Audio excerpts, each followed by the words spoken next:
Vlad Tepes really changed the way Wallachia looked by building a whole set of new fortresses, of using new key points that he reinforced. He knew he was on the brink of war with the Turks, that was clear. He was preparing then his country. To the new prince, Wallachia was now a war state.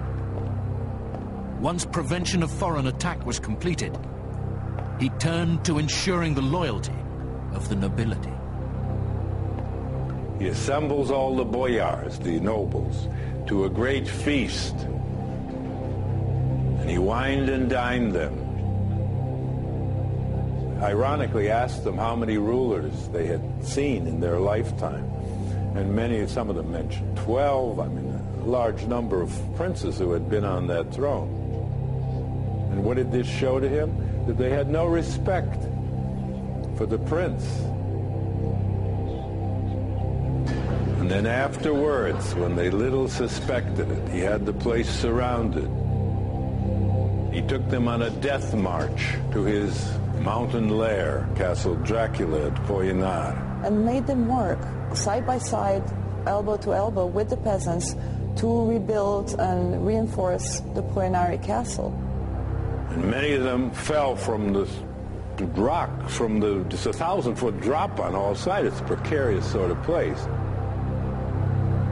Many died from exhaustion and from lack of proper nourishment, but soon turned from being, let's say, a man who was apparently at first relatively popular to someone who was feared.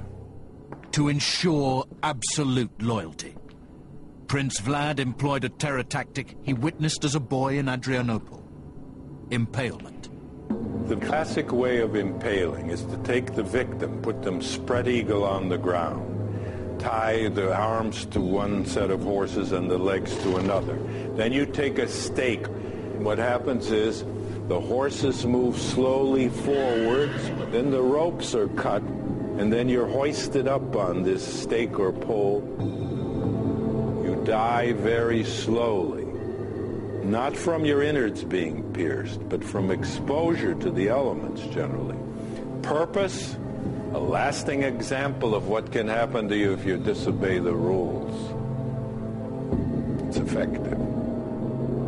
With his ancestral throne secure, Vlad would restructure the social hierarchy and install a strict moral code that would result in the slaughter of thousands of his own people.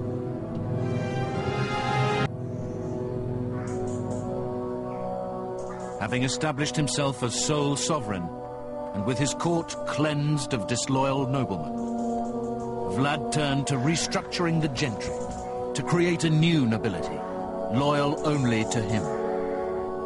He got rid of most of the old gentry. There's a noticeable drop in the old families during his reign. What did he do? He replaced them with lower gentry, who'd be beholden to him and more loyal, more trustworthy. And those are the ones he used to carry out his terror tactics of impalement.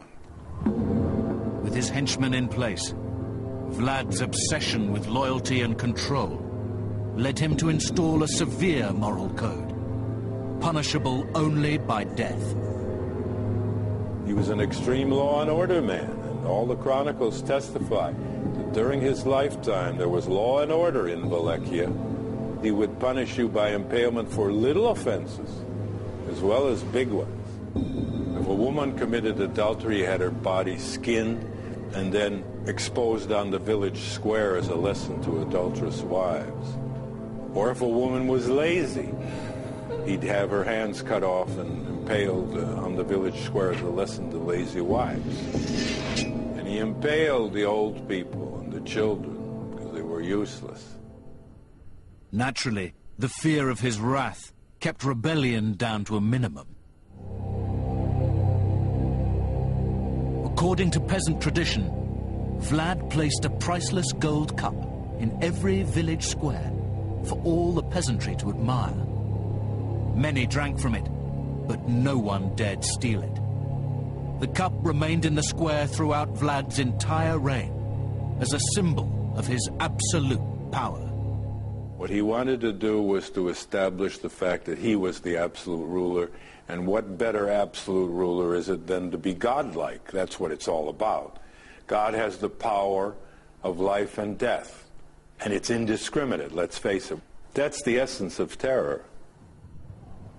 Before long, execution was not only administered as a punishment, but became the prince's favorite pastime. Vlad would kill at a whim.